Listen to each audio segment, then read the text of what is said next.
காப்பாற்ற வந்திருக்கிறீங்க. எந்த பாகம் பக்கம் நீங்கள் கேட்கலாம். இந்த அவர்கள் சொன்ன பாகத்தில் உள்ளது நான் வாசிக்கிறேன். ஒரு சிறிய தப்பு இருக்கிறது. பொதுமக்களை பார்த்து பேசணும் தான் ஒப்பந்தத்தில் இருக்கு. சரி, சாரி மன்னிச்சுக்கிறேன். நீங்க அப்ப அவங்க காட்டணுமா இல்லையா? பேசிட்டு இருக்கல, அவங்க முடிச்சிருச்சு. நீங்க நேரத்தை வேஸ்ட் பண்ணாதே. அதாவது நான் அவங்க காட்டணுமா இல்லையா? சும்மா மைக்ல பேச இருக்கு. அப்ப நான் என்ன சொல்றேன்னு கேட்டா, பாயிண்டுகளுக்கு சொல்ற செய்தி அதுல இருக்குதா இல்லையா? இல்லன்னா மதுகபை காப்பாற்ற வந்து அவங்க என்ன பண்ணணும்? மதுகப்னு உள்ள இருந்து வாசித்து அது இப்படிதான் இருக்குது, தப்பான அர்த்தம் செய்து விட்டார்கள் சொல்லணும். அரபியில வாசிச்சார், அதுக்கே வாதம் எடுத்து வைக்க காணா. பாத்தீங்களா? சொல்லுங்க. அடுத்து பாருங்க, என்னென்ன வகையெல்லாம் திருட்டு எப்படியெல்லாம் திருடலாங்கிற சொல்லி கொடுக்குறாங்க. திருட்டுக்கே ஒரு பாட்டுக்கு, அதாவது அரபியில வாசிக்க நிறைய எடுத்து போட வேண்டியிருக்குங்கிறது தான். அடுத்து பாருங்க, ஒரு வீட்டுல போய் ஒருத்தன் திருட போறான். உள்ள திருட ஒரு வீட்டுக்குள்ள போய் திருடுறாங்க, கொள்ளையடிக்கிறான். கொள்ளையடிச்சுட்டு அவன் என்ன செய்யறான்? அந்த பொருளை எல்லாம் வெளியே தூக்கி போடுறான். திருடின பணத்தை, பொருளை, நகை நட்டையெல்லாம் தூக்கி வெளியே போடுறான். வெளியே ஒரு என்ன செய்யறான்? அதை தூக்கிட்டு போறான். ரெண்டு பேரும் திருடர்கள் இல்லை. ரெண்டு பேரும் என்ன இல்ல, வீட்டுக்குள்ள போனான் இல்லங்க, அவன் சும்மா தானே உள்ள போனான். வரும்பொழுது சும்மா தான் வெளியே வந்தான். வெளியே அள்ளிட்டு போனானே, அவன் வீட்டுக்குள்ள போற இல்ல. அதனால அவனும் திருட இல்ல, இவனும் திருட இல்ல. இப்படி மதுஹப்ல கொள்ளை கூட்டத்தை நியாயப்படுத்திட்டு இருக்கிறான். இதை ஏத்துக்கிற போறீங்களா? குர்ஆன்ல காட்டுங்க. இது மாதிரி இத மாதிரி இப்படி போறது வரலாம் குர்ஆன்ல இருக்குமாங்கற. குர்ஆன்ல இப்படி இருக்குமாங்க? ஏன்னா அரபு மகள் பாத்திமா திருநாள் கையை வெட்டுவேன்னு சொன்னார் ரசூலுல்லாஹ். எங்க இது மாதிரி இஸ்லாமிய சட்டம்னு சொல்லி இப்படி எழுதி வச்சிருக்காங்க. இருக்குமா? இப்படி மதத்துல இருக்குமா? நாங்க குர்ஆன்ல இருந்து காட்டுங்க, ஹதீஸ்ல இருந்து காட்டுங்க. இது மாதிரி அவங்க வீட்டுல போய் நாங்க ரெண்டு பேரும் போய் நான் உள்ளவோ எதுக்கு எல்லாத்தையும் கொள்ளடிச்சு வெளியே போட, சுலைமான் அதை வெளியே வாங்கிட்டு போக, பரவாயில்ல மதவ சட்டப்படி எடுத்துட்டு போயிடலாங்க, தப்பு இல்ல சொல்ல போறீங்களா? சொல்லுவீங்களா? சரின்னு சொல்லுங்க, வந்துடுறோம். என்ன மதம் எப்படி எழுதி வச்சிருக்கு பாருங்க மதம். அடுத்து பாருங்க இன்னொரு கூத்து. இது இந்த திருட்டு, இந்த செக்ஸ், அசிங்கம் நிறைய ஒன்னொன்னுக்கு ஒரு 2-3 நாள் சொல்லிட்டு இருக்கேன். தொழுகையில விளையாடுற பாருங்க, இறையச்சம் கொஞ்சம் கூட இல்லாம, கொஞ்சம் கூட ஒரு சாதாரண மார்க்க அறிவு கொஞ்சம் இருக்கக்கூடிய ஒருவன் கூட செய்ய முடியாத ஒரு விஷயத்தை மதுஹப் சட்ட, இஸ்லாமிய சட்ட நூல்னு எழுதி வச்சிருக்காங்க பாருங்க. தொழுதுட்டு இருக்கான் அவருங்க. தொழுதுட்டு இருக்கும்போது எல்லாம் என்னென்ன தக்பீர், என்ன ஓதுன்னு எல்லாம் தெரியுமில்ல. முடிச்சுட்டு சலாம் கொடுப்பதற்கு பதிலாக சலாம் கொடு, அஸ்ஸலாமு அலைக்கும் வரஹ்மத்துல்லாஹி வபரகாத்துஹு, அஸ்ஸலாமு அலைக்கும் வரஹ்மத்துல்லாஹி சொல்லி தானே தொழுகை முடிக்கணும். இதுக்கு பதிலாக ஏதாவது பேசினால் என்ன பேசலாம்? சலாம் கொடுப்பலாம், நல்லா இருக்கீங்களா, அப்புறம் நீங்க இப்படி சொன்னால், இல்ல இப்படி பேசல, சிரிக்கான், இப்படி செய்தால் எழுதிருங்க. ஏதாவது பேசினாலோ அல்லது சிரித்தாலோ அதுக்கு எடுத்து பாருங்க, யுஹதிசு அம்தன், யுஹதிசு அம்தன், வேண்டுமென்றே காத்துட்டால், காத்துடுறது சலாம் கூட தொழில் இருக்கான், தபார்னு ஒண்ணு போடுறான். இருக்குங்க, நீ சிரிக்காதீங்க, சிரிக்க சொல்லல, தொழுகையை கேள்வி பண்ணக்கூடிய ஒரு அயோக்கியம் செஞ்சதுன்னு இதை ஏத்துக்க மாட்டீங்க, சொல்ல மாட்டீங்களா? இது மதஹப்ல எழுதி வச்சு குர்ஆன்ல இருக்கா? எங்க அது இப்படி இருக்குமா? குர்ஆன்ல இப்படி ஹதீஸ்ல இருக்குமா? இது காட்டு. இந்த மாதிரி சிரிக்கலாம் தொழுகையில, தொழுகை கடை சலாம் கொடுக்கறது பதிலா சிரிக்கலாம், சலாம் கொடுக்க பதிலா பேசலாம், சலாம் கொடுக்க பதிலா காத்து விடலாம். என்ன இது? என்ன இது மாதிரி கொடுத்தா என்ன?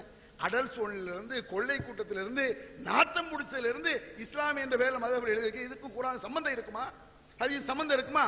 யோசிச்சு பாருங்க, சிந்திச்சு பாருங்க. சாதாரண குர்ஆன்ல இருந்து காட்டுங்க, ஹதீஸ்ல இருந்து காட்டுங்க. அடுத்து மதுஹப் குப்பைகள். அல்ஹம்துலில்லாஹ், அல்லாஹ்வுக்கே எல்லா புகழும். குர்ஆன் ஹதீஸ் மட்டும் தான் மார்க்கம். இவர்கள் புனிதம் என்று போற்றுகின்ற, கண்ணியமாக பேசுகின்ற இந்த மகான்களின் மதுஹப் குப்பைகள் எல்லாம் இப்பொழுது கிழிக்கப்பட்டு கொண்டிருக்கிறது. எந்த அளவிற்கு இவர்கள் மதுஹப் நூல்களிலே எழுதி வைத்திருக்கிறார்கள் பாருங்கள். துர்ருல் முக்தார் என்ற நூலிலே பாகம் 1 பக்கம் 335 வருகின்றது. ஒலுவை முறிக்க, ஒலு எதனால் முறியாது என்று செய்யறாங்க. அவங்க சொல்றாங்க, ஒலு எதனால் முறியாது தெரியுமா? லா இந்த இத்ஹால் இஸ்பஇன் வ நஹ்பிஹி, அதாவது விரல் இன்னும் அது போன்றவைகள், விரலை போன்ற எதெல்லாம் கஸக்கரி கைரி ஆதமியின், மனிதன் அல்லாத மற்றவருடைய ஜக்கர் ஆண்குறி, வ ஜக்கரி ஹுன்சா, ஒரு ஹுன்சானா யார்? 9 இருக்கா பாருங்க, அவனுடைய ஆண்குறி, வ மையித்தின், செத்து போன பணம் இருக்கு பாருங்க, அதனுடைய ஆண்குறி, வ சபியின் லா யஷ்தஹி, ஆசை இல்லாத குழந்தையினுடைய சிறுவனுடைய ஆண்குறி, ஒமா யுஸ்னஉ மின் நஹ்வி ஹஷப், ஆண்குறி மாதிரி செய்வாங்க பாருங்க. எந்த மாதிரி செஞ்சிருக்காங்க பாருங்க, எந்த அளவிற்கு விஷம் அந்த வெறி இருக்குன்னு பாருங்க. ஆண்குறி மாதிரி செய்வாங்க. அதையெல்லாம் நுழைத்து கொண்டால் ஃபித் துபுரி அவில் குபுலி, முன்னால் நுழைத்தாலும் பின்னால் நுழைத்தாலும், எந்த அளவுக்கு இப்படி கண்ணியமாக பேசக்கூடியவர்கள் என்று சொல்கின்றார்களே, அவர்கள் புனிதம் என்று போற்றுகின்ற மதுஹப் குப்பைகளிலே இருக்கின்றது. இப்படிலாம் நுழைச்சா என்ன கிடையாதான் ஒலு முடியாது. அது மட்டும் கிடையாது, லா இந்த ஒதி பஹீமத்தின் ஒரு விலங்கோடு உறவு கொண்டாலும், அவ் மைத்தத்தன் அது செத்த பிணத்தோடு உறவு கொண்டாலும், அவ் சகீரத்தின் கைர முஷ்டகாத்தின் ஆசை வைக்கப்பட முடியாத சிறுமியோடு உறவு கொண்டாலும், அது எந்த ஒரு மனிதனாவது ஒரு மூமினாவது விலங்கோடு உறவு கொள்வானா, செத்த பிணத்தோட உறவு கொள்வானா, சின்னஞ்சிறுமி ஆசை வைக்கப்பட முடியாத சிறுமியோடு உறவு கொள்வானா? இப்படிலாம் ஒரு மூமின் கற்பனை செய்வானா? அதற்கு சட்டம் சொல்வதை விட்டுவிட்டு இவங்க என்ன அதெல்லாம் மார்க்க செய்யக்கூடாது, அசிங்கமானவை சொல்வதை விட்டு சட்டம் எடுக்கிறாங்க. இதெல்லாம் செஞ்சா ஒது முடியாது என்று இவர்கள் மதுஹப் நூல்களிலே பதிவு செய்து வைத்திருக்கின்றார்களே, இது எந்த குர்ஆன்ல இருக்கு, எந்த ஹதீஸில் இருக்கிறது? எங்களுடைய நிலைப்பாடு என்ன? மதுஹப் நூல்களில், மதுஹப் என்று இவர்கள் புனிதம் என்று போட்டுகின்றார்களே, அந்த நூல்களில் குர்ஆன் ஹதீஸுக்கு மாற்றமான விஷயங்கள் இருக்கிறது. ஒவ்வொன்றாக சொல்லிக் கொண்டிருக்கின்றோம். ஆனால் அவர்கள் எந்த ஒன்றுக்கும் பதிலளிக்கவில்லை.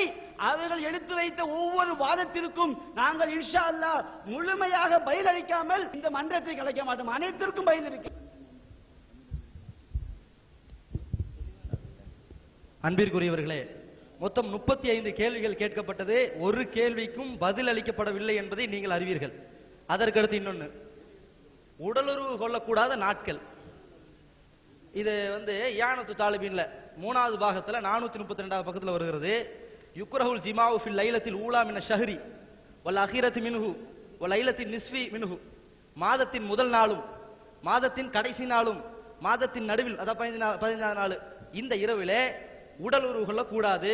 அப்படி உடலுறவு கொள்வது வெறுக்கத்தக்கது, மக்ரூஹு. ஏனென்றால் ஃபயுகால், அதற்கு ஒரு கருத்து சொல்லப்படுகிறது, இன்ன ஷைத்தான யஹ்துருல் ஜிமாஅ ஃபி ஹாதிஹில் லயால். ஏனென்றால் இந்த 3 இரவுகளிலும் ஷைத்தான் அங்கே வருகிறான் என்று சொல்லப்படுகிறது அப்படின்னு கேக்குறாங்க. அப்போ ஒரு நாட்கள் உடலுறவு கொள்ளக்கூடாது என்று சொல்வதாக இருந்தால், ஏதாவது மாதவிடாயினா கொள்ளக்கூடாது, குர்ஆன்ல இருக்குது. இந்த முதல் நாள்ல கொள்ளக்கூடாது, நடுவு நாள்ல கொள்ளக்கூடாது, மாதத்தின் கடைசியில உடலுறவு கொள்ளக்கூடாது என்றால் ஆதாரத்தை காட்டணும். அப்படி உடலுறவு கொண்டால் ஷைத்தான் ஆஜராவான் என்று சொல்லி அதற்கு ஆதாரத்தை காட்டுங்க. ரீசன் என்ன? ஆதாரத்தை காட்டுங்க. 35 7 சமம் 37 கேள்விகள் கேட்கப்பட்டது. ஒரு கேள்விக்கும் சரியான பதில் வரவில்லை.